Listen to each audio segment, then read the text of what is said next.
ഈ വീഡിയോയിൽ കുറച്ച് ഇമ്പോർട്ടൻ്റ് ആയിട്ടുള്ള അപ്ഡേറ്റ്സ് ആണ് നമ്മൾ നോക്കുന്നത്.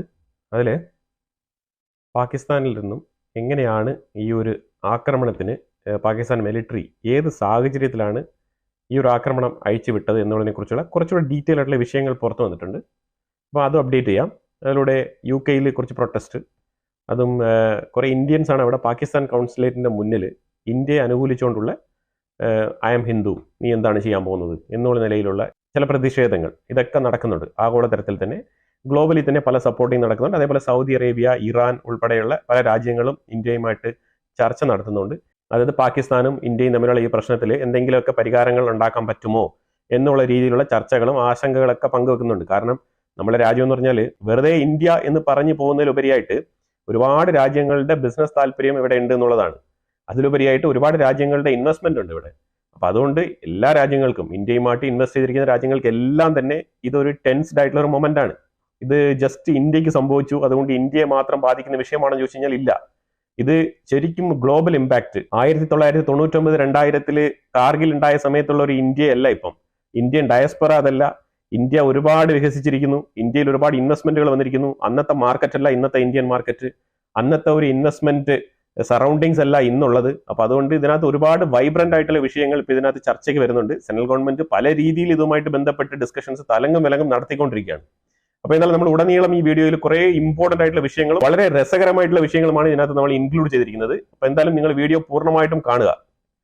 അപ്പൊ നമ്മൾ ഇതിൽ ആദ്യമേ തന്നെ നമ്മൾ പാകിസ്ഥാന്റെ ആസിം മുനീർ, അയാളിൽ നിന്ന് തന്നെ തുടങ്ങാം. ഈ പാകിസ്ഥാന്റെ ആസിം മുനീർ ഇപ്പൊ ചെയ്തിരിക്കുന്ന ഒരു വിഷയം എന്ന് പറഞ്ഞാൽ അയാളുടെ ഫാമിലി, അയാളുടെ വൈഫും കുട്ടികളൊക്കെ അയാൾ UK പറഞ്ഞയച്ചിരിക്കുകയാണ്. എല്ലാവരും ഞാൻ UK എന്ന് പറയുമ്പോഴത്തേക്ക് മനസ്സിനകത്ത് വെച്ചോണം, UK എന്ന് പറയുന്നത് ഒരു മിനി പാകിസ്ഥാനാണ്.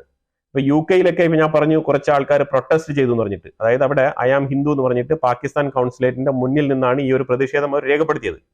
പാകിസ്ഥാൻ കൗൺസിലേറ്റിൽ നിന്ന് വന്ന കൗൺസിലർ അഭിനന്ദൻ വർദ്ധമാന്റെ ഫോട്ടോയാണ് എടുത്ത് കാണിച്ചത്. അയാൾ കാണിച്ചിട്ട് പറഞ്ഞത്, നീ കണ്ടില്ലേ, അതായത് ഓർമ്മിപ്പിച്ചത് പണ്ടത്തെ എയർ സ്ട്രൈക്ക് നിനക്ക് ഓർമ്മയുണ്ടല്ലോ, ആ രീതിയിലുള്ള ഒരു ഓർമ്മപ്പെടുത്തലാണ് അയാൾ ശ്രമിച്ചത്. പക്ഷെ തിരിച്ചും അതേപോലെ അഭിനന്ദൻ വർദ്ധമാന്റെ ഫോട്ടോ തന്നെ ഇവിടെ നിന്നും എടുത്ത് കാണിച്ചത് ആൾക്കാർ. നീ കണ്ടല്ലോ ഇന്ത്യക്കാരൻ എങ്ങനെയാണ് വന്നത് പോയതെന്നൊക്കെ പറഞ്ഞിട്ട്, അതായത് ഇന്ത്യക്കാരനെ ഒന്നും ചെയ്യാൻ കഴിഞ്ഞില്ല എന്നുള്ള രീതിയിലുള്ള മോക്കിംഗ് ആണ് ബാക്ക് ടു ബാക്ക് അങ്ങോട്ടും ഇങ്ങോട്ടും നടന്നത്. എൻറ്റയർ പാകിസ്ഥാൻ തന്നെ, POK മാത്രമല്ല, എൻറ്റയർ പാകിസ്ഥാൻ തന്നെ ഇന്ത്യക്കെതിരെ തന്നെയാണ് അവരുടെ അജണ്ട തന്നെ. അവരുടെ മൊത്തത്തിലുള്ള പൊളിറ്റിക്കൽ കംപ്ലീറ്റ് അവർ സ്ട്രക്ചർ നോക്കിക്കഴിഞ്ഞാൽ കംപ്ലീറ്റ് എഗെയിൻസ്റ്റ് ഇന്ത്യ. ഇന്ത്യയാണ് അവിടുത്തെ രാഷ്ട്രീയം. ഇന്ത്യക്കെതിരെ എന്തെങ്കിലും ചെയ്യുമ്പോഴാണ് അവിടുത്തെ രാഷ്ട്രീയക്കാർ വിജയിക്കുന്നത്. ഇമ്രാൻഖാൻ എത്ര കട്ട് ആൻഡ് റൈറ്റ് ആയിട്ടാണ് ഇന്ത്യ എതിർത്തുകൊണ്ട് നിന്നത്. ഇപ്പൊ അയാൾ ജയിലിലാണ്, അതിന് വേറെ കാരണങ്ങളുണ്ട്. അതേ നിലപാടാണ് പാകിസ്ഥാന്റെ ഇപ്പോഴത്തെ ഗവൺമെന്റിന്. ഇമ്രാൻഖാന്റെ നിലപാടാണ് പാകിസ്ഥാൻ ജനങ്ങൾക്ക് വേണ്ടത് എന്നുള്ള തിരിച്ചറിവ് വന്നതുകൊണ്ടാണ് ഇപ്പോഴത്തെ ഗവൺമെന്റ് ഇമ്രാൻഖാന്റെ അതേ നിലപാടോടുകൂടി വരുന്നത്. ആസിം മുനീറിന്റെ കുടുംബത്തെ തന്നെ UK അയച്ചിരിക്കുകയാണ്. UK അയച്ചതിന്റെ പേരിൽ ഞാൻ കുറച്ച് വാർത്തകളൊക്കെ ഇവിടെ പ്രൊപ്പഗൻഡ വരുന്നുണ്ട്. അതായത് പ്രൊപ്പഗൻഡ എന്ന് പറഞ്ഞാൽ ആസിം മുനീർ ഇന്ത്യയുടെ ആക്രമണത്തിനെ പേടിച്ചിട്ട്, അതായത് ഈ ഒരു യുദ്ധം നടക്കാൻ പോവാണ്, അപ്പൊ അതുകൊണ്ട് ഇന്ത്യ ടാർഗറ്റ് ചെയ്യും, അതുകൊണ്ട് ഫാമിലിയെ സേഫ് ആയിട്ട് മാറ്റുകയാണെന്നുള്ള രീതിയിൽ ചില റൂമേഴ്സ് ഒക്കെ ചില ആൾക്കാർ അടിച്ചിറക്കുന്നുണ്ട്. അങ്ങനെയല്ല. ശരിക്കും ആസിം മുനീർ കുടുംബത്തിന് UK അയച്ചതിന്റെ കാരണം ഒറ്റൊരു കാരണമാണ്, ആസിം മുനീർ കറപ്റ്റഡ് ആണ്. അതാണ് ആദ്യം മനസ്സിലാക്കേണ്ടത്. ഇപ്പൊ എന്തുകൊണ്ടാണ് ആസിം മുനീർ ഇപ്പൊ ഇത്രയും കാലം, ആസിം മുനീർ ഇന്നും ഇന്നലെ അല്ല ഈ ഒരു പൊസിഷനിൽ വന്നത്. ആസിം മുനീർ ഈ ബാജ്വ പോയതിനു ശേഷം ഏതാണ്ട് 2-2.5 വർഷമായി ആസിം മുനീർ ഇപ്പൊ ഈ ഒരു പൊസിഷനിൽ ഇരിക്കാൻ തുടങ്ങിയിട്ട്. അപ്പൊ 2-2.5 വർഷത്തിന് മുമ്പ് ഇല്ലാത്ത എന്ത് തരത്തിലുള്ള ഒരു ദേശീയതയാണ്, എന്ത് തരത്തിലുള്ള ഒരു പാകിസ്ഥാനി പ്രിയമാണ്, എന്ത് തരത്തിലുള്ള ആർമി ജനറൽ എന്ന് പറഞ്ഞുള്ള ഒരു ബോധ്യമാണ് അയാൾക്ക് ഇപ്പൊ വന്നത്, എന്ത് വെളിപാടാണ് അയാൾക്ക് കിട്ടിയത്. പെട്ടെന്ന് ഒരു NRI സൊസൈറ്റിയുടെ മുന്നിൽ പോവുക, എന്നിട്ട് പാകിസ്ഥാന്റെ സോവറിനിറ്റിയെ കുറിച്ച് സംസാരിക്കുക, എന്നിട്ട് അതിന് 5 തലമുറയ്ക്ക് പഠിപ്പിക്കണമെന്ന് പഠിപ്പിക്കുക, ഇന്ത്യയെക്കുറിച്ച് വിദ്വേഷ പ്രസംഗം പ്രസംഗിക്കുക, ഇതൊക്കെ വരാൻ പോകുന്ന 5-6 തലമുറകൾക്ക് പകർത്തി കൊടുക്കണമെന്ന് പറയുക. ഇതൊക്കെ എന്തിനായിരുന്നു പറഞ്ഞാല് ഇയാളുടെ പേരിൽ അവിടെ കേസുകൾ രജിസ്റ്റർ ചെയ്ത് തുടങ്ങിയിട്ടുണ്ട്. കാരണം എന്താ വെച്ചാൽ ഇയാൾ ആർമിയിൽ ഈ ഒരു ഡെസിഗ്നേറ്റഡ് പൊസിഷനിൽ വന്നതിന് ശേഷം ഇയാൾ ഏറ്റവും കൂടുതൽ ഇയാളുടെ കുടുംബത്തിലുള്ള ആൾക്കാരെ എല്ലാം തന്നെ അവിടുത്തെ ഗവൺമെന്റ് എംപ്ലോയി ആയി മാറ്റിയിരിക്കുകയാണ്. ഇതിപ്പോ ഗവൺമെന്റ് ഇപ്പോഴാണ് തിരിച്ചറിഞ്ഞത്. ഇയാളുടെ വീടുമായിട്ട് ബന്ധപ്പെട്ടായിക്കോട്ടെ, ഇയാളുടെ സറൗണ്ടിങ്ങിൽ കംപ്ലീറ്റ് ഇയാളുടെ ഫാമിലീസ്, പ്രത്യേകിച്ച് ഇയാളുടെ വൈഫിന്റെ കുടുംബത്തിലുള്ള ആൾക്കാരെ മൊത്തത്തിൽ ഗവൺമെന്റ് എംപ്ലോയി ആക്കിയിരിക്കുകയാണ്. അപ്പൊ ഇപ്പം ഗവൺമെന്റ് അതിനെതിരെ കേസ് ഇനിഷ്യേറ്റ് ചെയ്ത് തുടങ്ങിയപ്പോഴാണ് പെട്ടെന്ന് ആശാൻ ഒരു ബുദ്ധി ഉദിച്ചത്. അപ്പൊ എങ്ങനെയെങ്കിലും നമുക്ക് ഇതിനകത്ത് നിന്ന് കുറച്ച് രക്ഷപ്പെടണം. അപ്പൊ രക്ഷപ്പെടണമെങ്കിൽ എന്ത് ചെയ്യണം? അയാളുടെ കൺട്രോളിലുള്ള കാര്യം എന്താണ്? ആർമിയെ ഉപയോഗിച്ച് എന്തെങ്കിലും ചെയ്യുക. ഇപ്പൊ പഴയതുപോലെ ആർമി പെട്ടെന്ന് പോയിട്ട് ഈ ഒരു രാജ്യത്തിന്റെ ഭരണം ഏറ്റെടുക്കുക എന്നുള്ളത് അത്ര എളുപ്പത്തിലുള്ള കാര്യമല്ല. അപ്പൊ അതുകൊണ്ട് കാരണം എന്തെങ്കിലുമൊക്കെ ഒരു റീസൺ വേണം. രണ്ടും കെട്ടൊരു അവസ്ഥയിലാണ് ഉള്ളത്. ആർമി പോയി സർക്കാരിന്റെ ഭരണം ഏറ്റെടുത്താൽ തന്നെയും നിലനിൽക്കാൻ പറ്റാത്ത അവസ്ഥയാണ്. കാരണം പാകിസ്ഥാന്റെ ഉള്ളിലുള്ള ഡീവിയേഷൻസ്, ബലൂചിസ്ഥാൻ, ഖൈബർ പഖ്തൂൺവ, തെഹ്രീക്ക് താലിബാൻ, അഫ്ഗാനിസ്ഥാൻ, ഇതേപോലുള്ള പ്രശ്നങ്ങളൊക്കെ അവിടെ ഉള്ളത് കൊണ്ട് തന്നെ ഒന്നും ചെയ്യാൻ പറ്റാത്ത അവസ്ഥയിൽ ആസിം മുനീർ ലോക്ക്ഡ് ആണ്. അപ്പൊ ആസിം മുനീർ ലോക്ക്ഡ് ആയ ഒരു അവസ്ഥയിൽ ശരിക്കും എന്താണ് ഇപ്പൊ ചെയ്യാൻ പറ്റുക എന്ന് പറഞ്ഞ് ചിന്തിച്ചിട്ട് കയ്യിലുള്ള ISI വെച്ച് ചെയ്തു കൂട്ടിയ പരിപാടിയാണ് ഈ പെഹൽഗാമിൽ നടത്തിയ ആക്രമണം. ഇത് 100% ഉറപ്പോടുകൂടി പറയുന്ന കാര്യമാണ്. ഇതാണ് സംഭവിച്ചത്. അതിനുവേണ്ടി അവർ ഉപയോഗിച്ച ഒരു ഗൂഢാലോചനയാണ് എന്ത് തരത്തിലുള്ള ആക്രമണം നടത്താം എന്നുള്ളതിന് വേണ്ടിയിട്ട് സപ്പോർട്ടീവായിട്ട് കൊണ്ടുപോയതാണ് ഈ ഒരു ഹമാസിനെ. ഈ LET ആയിക്കോട്ടെ, ഈ ജയ്ഷ് എന്ന് പറഞ്ഞ സംഘടന ആയിക്കോട്ടെ, ഈ എല്ലാ സംഘടനകളും തന്നെ എത്രമാത്രം ശ്രമിച്ചിട്ടും ഇന്ത്യക്കുള്ളിൽ അത്ര എളുപ്പത്തിൽ പണ്ടത്തെ പോലെ കശ്മീരിന്റെ ഉള്ളിൽ അവരുടെ തീവ്രവാദം നടപ്പാക്കാൻ പറ്റുന്നില്ല. കാരണം ആ രീതിയിൽ കശ്മീർ മാറിയിട്ടുണ്ടായിരുന്നു. അപ്പൊ അതുകൊണ്ട് കുറച്ചുകൂടി എഫക്റ്റീവായിട്ട് ഉന്നത തലത്തിലിരുന്ന്, അതായത് മിലിറ്ററി തന്നെ ട്രെയിനിങ് നടത്തി ആൾക്കാരെ ഡയറക്റ്റ് ആയിട്ട് പോസ്റ്റ് ചെയ്യണം, എന്നാൽ മാത്രമേ ഇത് നടക്കുകയുള്ളൂ എന്നുള്ള നിലയിലാണ് ഇപ്പൊ ഈ ഒരു ആക്രമണം നടത്തിയിരിക്കുന്നത്. കാരണം ഇത് സാധാരണക്കാരായിട്ടുള്ള ആൾക്കാരല്ല, പാകിസ്ഥാന്റെ ട്രെയിനിങ് നേടി വന്ന ആൾക്കാരാണ് ഇവിടെ ഈ ക്രൂരകൃത്യം നടപ്പിലാക്കിയത്. അതാണ് നമ്മൾ ഇതിനകത്ത് ഏറ്റവും കൂടുതൽ മനസ്സിലാക്കേണ്ടത്. ഇപ്പൊ ഈ കാട് നമ്മൾ പറഞ്ഞല്ലോ, ഈ കാടിനകത്ത്, അതായത് ഈ ഒരു സൈറൻ വാലി എന്ന് പറഞ്ഞ ഈ വാലിയുടെ പുറകിൽ കിടക്കുന്ന ആ കാടിനകത്തൊക്കെ തന്നെ പല സ്ഥലങ്ങളിലും ഗുഹകളുണ്ട്. അത് 20 അടി വരെ എൻട്രൻസ് ഉള്ളിലേക്ക് കടന്നു പോകാൻ പറ്റുന്ന രീതിയിലുള്ള ഗുഹകൾ ഈ കാടുകളിലൊക്കെ ഉണ്ടെന്നാണ് പൊതുവിലുള്ള പല എക്സ് സർവീസ് ഓഫീസേഴ്സും അഭിപ്രായപ്പെടുന്നത്. ഈ കാടിനെ കുറിച്ച് പല എക്സ് സർവീസ് ഓഫീസേഴ്സും സ്റ്റേറ്റ്മെന്റ് കൊടുത്തിട്ടുണ്ട്. അതായത് ഈ കാടിന്റെ ഉള്ളിൽ പല തരത്തിലുള്ള ഗുഹകളുണ്ട്. ഈ ഗുഹകളിൽ അവർക്ക് നല്ല രീതിയിലുള്ള ആവാസ വ്യവസ്ഥയുണ്ട്. അവിടെ ഇവർ പലതരത്തിലുള്ള സപ്പോർട്ടിംഗ് ടീമുണ്ട് ഇവർക്ക്. അത് ഈ ലോക്കൽ ആയിട്ടുള്ള ആൾക്കാരിൽ കുറെ ആൾക്കാരുണ്ട്. ഇപ്പൊ അതോറിറ്റീസ് കുറെ വീടുകളൊക്കെ തകർത്തു എന്ന് നിങ്ങൾ കേട്ടിട്ടുണ്ടാവും വാർത്തകളിൽ. ഈ വീടുകളെല്ലാം തന്നെ ഇതേപോലെ ഈ ഒരു തീവ്രവാദികളെ സപ്പോർട്ട് ചെയ്യുന്ന ആൾക്കാരുടെ വീടുകളാണ് ഇപ്പൊ അവിടെ തകർത്തുകൊണ്ടിരിക്കുന്നത്. അവരെയും തീവ്രവാദി ആക്ട് പ്രകാരം തന്നെയാണ് നോക്കിക്കാണുന്നത്. അതുകൊണ്ട് അവരെ പറയുമ്പോഴും വാർത്തയിൽ തീവ്രവാദി എന്നേ പറയുള്ളൂ. പക്ഷെ അവരൊക്കെ തീവ്രവാദികൾക്ക് സപ്പോർട്ട് ചെയ്ത ആൾക്കാരാണ്. അപ്പൊ യഥാർത്ഥ തീവ്രവാദികൾ ആ കാടിനുള്ളിൽ ഗുഹയ്ക്കുള്ളിലൊക്കെ താമസിക്കും. അവർക്ക് അവിടെ മൊബൈൽ ഫോൺസ് ഉണ്ട്, വയർലെസ് നെറ്റ്വർക്ക് ഉണ്ട്, അവർക്ക് ക്യാമറാസ് ഉണ്ട്, അവരുടെ കയ്യിൽ കംപ്ലീറ്റ് സംവിധാനങ്ങളുണ്ട്. അപ്പൊ അതുകൊണ്ട് അവർ ഹൈ ഫെസിലിറ്റിയോട് കൂടിയാണ് ആ ഗുഹയിൽ താമസിക്കുന്നത്.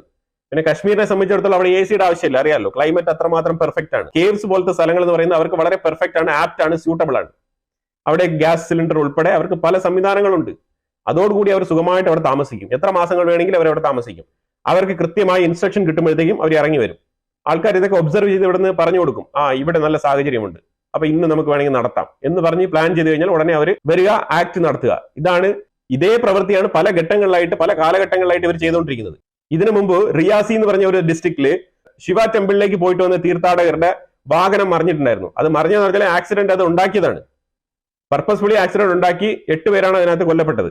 പക്ഷെ അതിലൊരു കാര്യം മനസ്സിലാക്കേണ്ടത്, ആ വണ്ടി മറിഞ്ഞില്ല എന്നുണ്ടെങ്കിൽ ആ വണ്ടി തടഞ്ഞു നിർത്തി ആ വണ്ടിയിലുള്ള ആൾക്കാരെ ഇറക്കി നിർത്തി ഇതേപോലത്തെ പ്രവൃത്തി ചെയ്യാൻ വേണ്ടിയിട്ട് കാത്തിരുന്ന് പ്ലാൻ ചെയ്തിരുന്ന ആൾക്കാരാണ് ഈ തീവ്രവാദികൾ.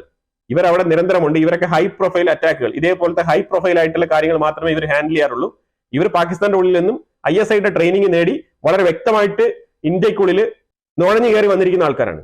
അതാണ് നമ്മൾ ഇതിനകത്ത് ഏറ്റവും കൂടുതൽ മനസ്സിലാക്കേണ്ടത്. ഈ സൈഫുള്ള കസൗരി എന്ന് പറഞ്ഞവനാണ് ഇന്നലെ കരഞ്ഞുകൊണ്ട് ഞങ്ങൾ ഇതിന് ഉത്തരവാദിയല്ല, ഇനി അജ്ഞാതർ വന്ന് എന്നെ അങ്ങ് തട്ടല്ലേ എന്നുള്ള രീതിയിലുള്ള കാലുപിടുത്തമൊക്കെ നടത്തിയത്. പക്ഷേ LET ആണ് ഇതിന്റെ പുറകിൽ നിന്നുള്ളത് എല്ലാവർക്കും തന്നെ വളരെ വ്യക്തമായിട്ട് അറിയാവുന്ന കാര്യമാണ്. ഇപ്പൊ TRF പറയുന്നത് ഞങ്ങളല്ല ഇത് ചെയ്തത്, ഞങ്ങൾ ഇതിന് ഉത്തരവാദികളല്ല എന്ന് TRF ഒരു സൈഡിൽ, LET പറയുന്നത് ഞങ്ങളല്ലേ അല്ല നിങ്ങളുമല്ല ഇത് ചെയ്തതെന്ന്. അപ്പൊ പിന്നെ ആരാണ് ചെയ്തത്? ഇതാണ് ഇപ്പൊ നടന്നുകൊണ്ടിരിക്കുന്ന ബാസ്കറ്റ് ബോൾ ഗെയിം. അമേരിക്കൻ ഇന്റലിജൻസിനെ കുറിച്ച് എനിക്ക് പറയാനുള്ളത്, ഇപ്പൊ അവര് ഒരുപാട് സപ്പോർട്ടും കാര്യങ്ങളൊക്കെ ഇപ്പൊ തരുന്നുണ്ട്, അത് വേറെ കാര്യം. ട്രംപ് പറഞ്ഞത് ഇന്ത്യ പാകിസ്ഥാന്റെ വിഷയം അത് അവർ നോക്കിക്കോളും, ഇപ്പൊ അമേരിക്ക അതിനകത്ത് ഇടപെടേണ്ടതില്ല എന്നാണ് പറഞ്ഞത്. അതായത് അമേരിക്ക നേരിട്ട് ഇറങ്ങി ഇന്ത്യക്ക് വേണ്ടി അറ്റാക്ക് ചെയ്ത് ഇന്ത്യയെ രക്ഷിക്കേണ്ട കാര്യമില്ല. കാരണം ഇന്ത്യയെ രക്ഷിക്കാനുള്ള കപ്പാസിറ്റി ഉണ്ട്. അതിലുപരിയായിട്ട് മറ്റുള്ള തരത്തിലുള്ള, കാരണം അമേരിക്കയുടെ സപ്പോർട്ട് വരെ വളരെ ലിമിറ്റഡ് ആയിട്ട് മതി.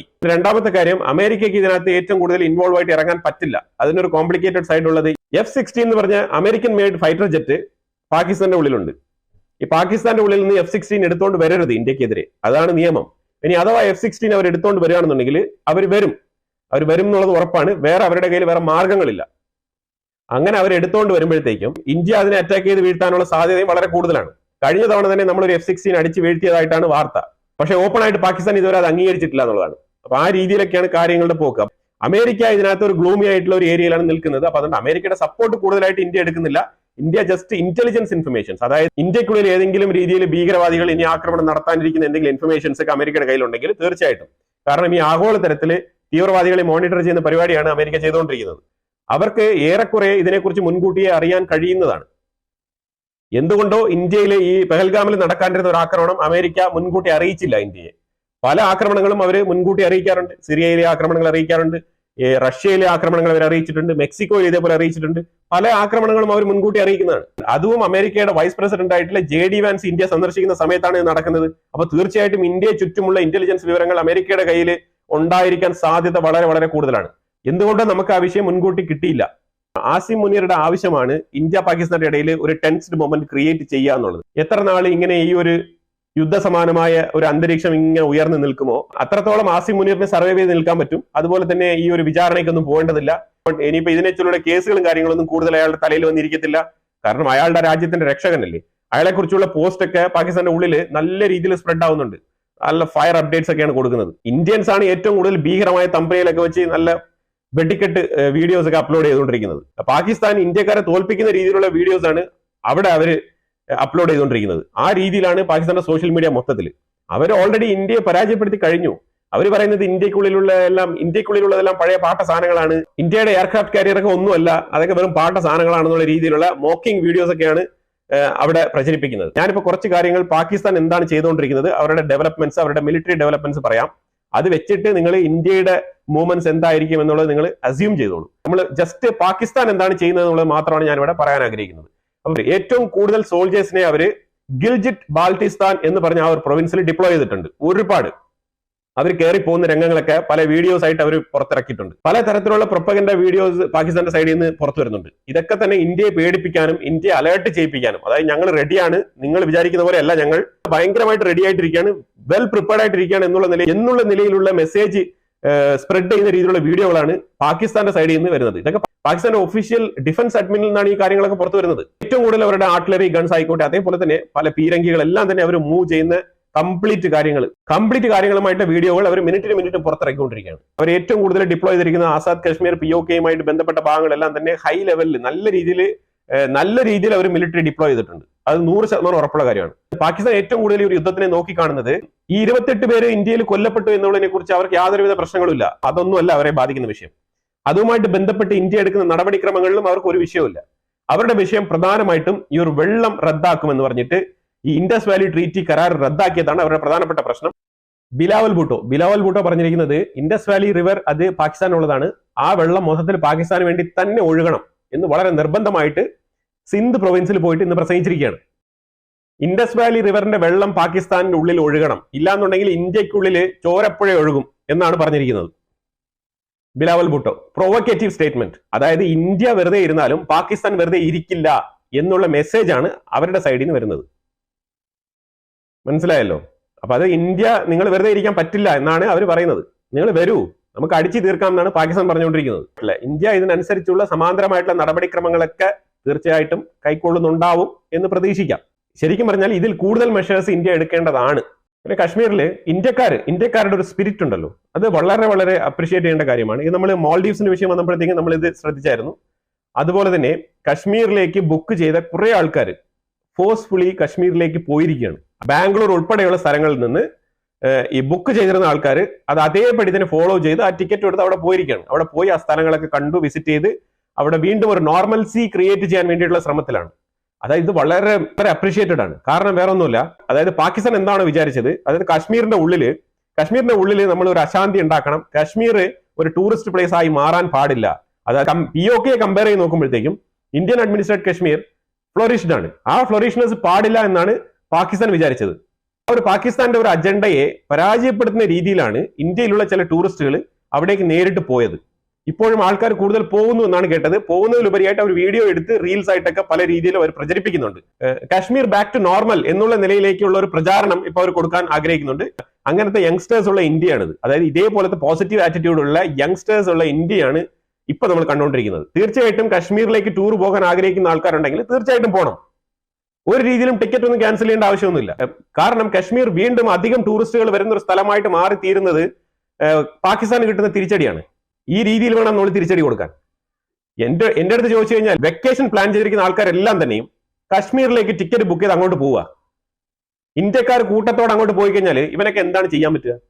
ആ രീതിയിലുള്ള റെവല്യൂഷണറി ഡിസിഷൻസ് എടുക്കാൻ കപ്പാസിറ്റിയുള്ള യങ്സ്റ്റേഴ്സ് ഉള്ളതാണ് ഇന്ത്യ.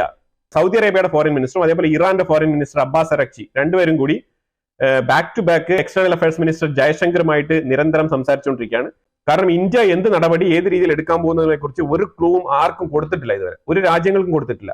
പാകിസ്ഥാൻ ശരിക്കും ഈ POK ഭാഗത്ത് വാർ റൂമുകൾ തുറന്നിരിക്കുകയാണ്. വാർ റൂം എന്ന് പറഞ്ഞാൽ അവരുടെ കമാൻഡിംഗ് ഓഫീസ്, പുതിയ ഫ്രഷ് കമാൻഡിംഗ് ഓഫീസുകൾ പല സ്ഥലത്തും ഓപ്പൺ ചെയ്തിരിക്കുകയാണ്. അതായത് ആ പരിസരത്തുള്ള ഇതിപ്പോ ഒരു കമാൻഡിംഗ് ഓഫീസ് എന്ന് പറഞ്ഞാൽ അറിയാലോ, ചെറിയ ചെറിയ സെക്ടറുകൾ കൺട്രോൾ ചെയ്യുന്ന ഓഫീസാണ്. അവർക്ക് ചെറിയ കിലോമീറ്റർ പരിധി ഉണ്ടാവും. ആ കിലോമീറ്ററിന്റെ പരിധിയിൽ അവർ ഡിപ്ലോയ്മെന്റും കാര്യങ്ങളും വെപ്പൺസും കൺട്രോൾ ചെയ്യാൻ വേണ്ടിയിട്ടുള്ള ഒരു കമാൻഡിംഗ് ഓഫീസ്, അങ്ങനത്തെ പല പല കമാൻഡിംഗ് റൂമുകൾ POKന്റെ ഉള്ളിൽ ഓപ്പൺ ചെയ്തിരിക്കുകയാണ് ഈ LOCയുടെ ഭാഗത്ത്. ഈ LOC എന്ന് ഇനി പറയാൻ പാടില്ല. പല മെയിൻ സ്ട്രീം മീഡിയാസ് ഞാൻ നോക്കിയായിരുന്നു, അവരിപ്പോഴും LOC എന്ന് പറഞ്ഞുകൊണ്ടിരിക്കുന്നു. ശരിക്കും പറഞ്ഞാൽ ഈ LOC എന്നൊരു സാധനം ഇനി ഇല്ല. അത് ഓൾറെഡി തന്നെ ലിഫ്റ്റഡ് അപ്പ്, അത് ഓൾറെഡി എടുത്ത് മാറ്റിയിരിക്കുകയാണ്. ഇനി LOC ഇല്ല, ഇനി ഓപ്പൺ ബോർഡർ ആണ്. ഇനി ഓപ്പൺ ബോർഡറിൽ നിന്നാണ് ഇനി കാര്യങ്ങൾ കൈകാര്യം ചെയ്യുന്നത്. ശരിയാണ്, നമ്മളൊരു ഫെൻസിങ് ഇട്ടിട്ടുണ്ട്. ആ ഫെൻസിങ്ങിന്റെ ഇപ്പുറത്ത് നമ്മൾ നിൽക്കുന്നു, ആ ഫെൻസിങ്ങിന്റെ അപ്പുറത്ത് അവർ നിൽക്കുന്നു, അത്രേ ഉള്ളൂ. ഇടയ്ക്ക് ചെറിയൊരു ബഫർ സോൺ ഉണ്ട്. ഇതിലുപരിയായിട്ട് ഒന്നും തന്നെ ഇതിനകത്ത് LOC എന്ന് പറയാനൊന്നുമില്ല. LOC is gone. ഇപ്പോഴും പല മെയിൻ സ്ട്രീം മീഡിയാസും LOCക്ക് ഇപ്പുറം LOCക്ക് അപ്പുറം എന്നൊക്കെ പറഞ്ഞുകൊണ്ട് സംസാരിച്ചുകൊണ്ടിരിക്കുകയാണ്.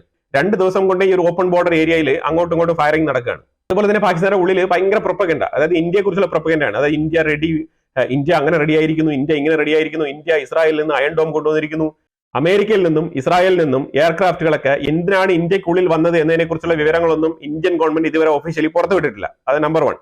വാർത്താ മാധ്യമങ്ങളാകുമ്പോഴത്തേക്കും അവർ ന്യൂസ് ചോർത്താൻ വേണ്ടിയിട്ട് പല രീതിയിലുള്ള മാർഗങ്ങൾ സ്വീകരിക്കും. അതിലുപരിയായിട്ട് പാകിസ്ഥാൻ ഇപ്പൊ ഇന്ത്യയെക്കുറിച്ചുള്ള വാർത്തകളൊന്നും കിട്ടാത്തതുകൊണ്ട് തന്നെ അവർ ഇന്ത്യയെക്കുറിച്ചുള്ള കുറെ കുക്ഡ് അപ്പ് സ്റ്റോറികൾ പല രീതിയിൽ എയർ ചെയ്യുന്നുണ്ട്. അതിലൊന്നാണ് ഇസ്രായേലിൽ നിന്ന് അയൺ ഡോം കൊണ്ട് ഇറക്കി വെച്ചിട്ടുണ്ട് ഇന്ത്യ. അവിടെ ഇസ്രായേലിൽ തന്നെ അയൺ ഡോം തികയാതെ അവർ താഡ് സിസ്റ്റം ഇറക്കി വെച്ചിരിക്കുകയാണ്. അപ്പോഴേക്കാണ് ഇവര് അയൺ ഡോം നമുക്ക് തന്നെന്നുള്ള റൂമേഴ്സ് ഒക്കെ പാകിസ്ഥാന്റെ ഉള്ളിൽ കുക്ഡ് അപ്പ് സ്റ്റോറീസ് ആയിട്ട് പൊയ്ക്കൊണ്ടിരിക്കുന്നത്. എനിവേ, ഇതേപോലുള്ള കാര്യങ്ങളാണ് പാകിസ്ഥാന്റെ ഉള്ളിൽ നടക്കുന്നത്.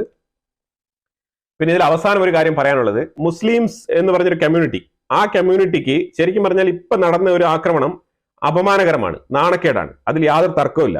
ഇതിനകത്ത് സാധാരണക്കാരായിട്ടുള്ള മുസ്ലിംസിനെ ആരും തന്നെ ഇതിനകത്ത് കുറ്റപ്പെടുത്തേണ്ടതില്ല. ഇത് അവരുടെ കയ്യിൽ ഒതുങ്ങുന്ന വിഷയമല്ല. കാരണം ഈ സാധാരണക്കാരായിട്ടുള്ള മുസ്ലിംസിന് ഈ ഒരു തീവ്രവാദത്തിനെ കുറിച്ച് യാതൊരു ഐഡിയ ഇല്ല. ശരിക്കും പറഞ്ഞാൽ അവർ ഈ ഫണ്ടമെന്റലിസത്തിനെ കുറിച്ച് യാതൊരു അറിവില്ല, അവർ വായിച്ചിട്ട് പോലും ഉണ്ടാവില്ല. അതാണ് ഇതിനകത്ത് നമ്മൾ ഏറ്റവും കൂടുതൽ മനസ്സിലാക്കേണ്ടത്. കാരണം പൊതുവെ സോഷ്യൽ മീഡിയയിൽ ഈ മുസ്ലിമുകൾക്കെതിരെയുള്ള, അതായത് ഈ ഒരു ടൈമിൽ മുസ്ലിമുകൾക്കെതിരെയുള്ള ആ ഒരു വികാരം കുറച്ച് കൂടുതലാണ്. കാരണം അതിന്റെ കാരണം വേറെ ഒന്നുമില്ല, ഈ വർഗീയമായിട്ട് നടത്തിയ ഈ ഒരു കൊലപാതകം, അതാണ് ഇതിനകത്ത് ഏറ്റവും ഇമ്പോർട്ടന്റ്. കാരണം ഇപ്പൊ വന്ന ആൾക്കാർ ചോദിച്ചത് വേറെ ഒരു മതത്തിനെയും കുറിച്ചല്ല. വന്ന ആൾക്കാർ ചോദിച്ചതും ഐഡന്റിഫൈ ചെയ്തതും അവർ രക്ഷപ്പെടുത്തി വിട്ടതും മുസ്ലിംസിനെയാണ്. അപ്പൊ അതുകൊണ്ട് തീർച്ചയായിട്ടും ഒരു വികാരം ഉണ്ടാവും. പക്ഷെ അതിനെ ശരിക്കും പറഞ്ഞാൽ സോളിഡാരിറ്റി, മുസ്ലിം കമ്മ്യൂണിറ്റി ഈ മറ്റുള്ള ഇതര സമുദായത്തോട് സോളിഡാരിറ്റി പ്രഖ്യാപിക്കുകയും അതിലൂടെ ഒരു മതസൗഹാർദ്ദം എന്നുള്ളതിലുപരിയായിട്ട് ഇപ്പൊ ഇന്ത്യയിൽ സെക്യുലർ എന്ന് പറഞ്ഞാൽ രണ്ടായിട്ടാണ് കാണുന്നത്. മറ്റുള്ളവർക്കുള്ള സെക്യുലറിസം അല്ല ഇന്ത്യക്കുള്ള സെക്യുലറിസം. ഇന്ത്യക്കുള്ളിൽ സെക്യുലറിസം എന്ന് പറയുന്നത് എല്ലാ മതങ്ങളും കൂടെ കൂടിച്ചേർന്ന് ഇരിക്കുന്നതാണ് സെക്യുലറിസം എന്ന് പറയുന്നത് ഇന്ത്യക്കുള്ളിൽ. പക്ഷേ യഥാർത്ഥത്തിൽ സെക്യുലറിസം എന്ന് പറഞ്ഞാൽ നോൺ റിലീജിയസ് ആണ്. അതാണ് നമ്മൾ ഇതിനകത്ത് മനസ്സിലാക്കേണ്ടത്. അപ്പൊ ഒരേ വാക്കിനെ തന്നെ വളച്ചൊടിച്ച് വേറെ രീതിയിൽ പ്രൊപ്പഗൻഡ ചെയ്ത് ഉപയോഗിക്കുന്നതാണ് ഇന്ത്യൻ സൊസൈറ്റി എന്ന് പറയുന്നത്. ഇന്ത്യയിലെ സെക്യുലറിസം എന്ന് പറയുന്നത് എല്ലാ മതങ്ങളും കൂടെ കൂടിച്ചേർന്നതാണെന്ന് പറഞ്ഞു പഠിപ്പിക്കുകയാണ്. അങ്ങനെയല്ല. സെക്യുലറിസം എന്ന് പറഞ്ഞാൽ നോൺ റിലീജിയസ്, മതമില്ലാത്ത ഒരു സൊസൈറ്റിയാണ് സെക്യുലറിസം എന്ന് പറയുന്നത്. അപ്പൊ എന്തായാലും അടുത്ത വീഡിയോയിൽ ഈ ഹമാസ് തലയിൽ ചുറ്റുന്ന ഒരു തുണിയില്ലേ, ആ തുണിയെ കുറിച്ചുള്ള വിവരണവുമായിട്ട് അടുത്ത വീഡിയോയിൽ വരാം. അപ്പൊ ഈ വീഡിയോയെ കുറിച്ചുള്ള അഭിപ്രായങ്ങൾ കമന്റ് ബോക്സിൽ രേഖപ്പെടുത്തുക. കൂടുതൽ വിവരങ്ങളുമായിട്ട് അടുത്ത വീഡിയോയിൽ വരാം. Thank you so much.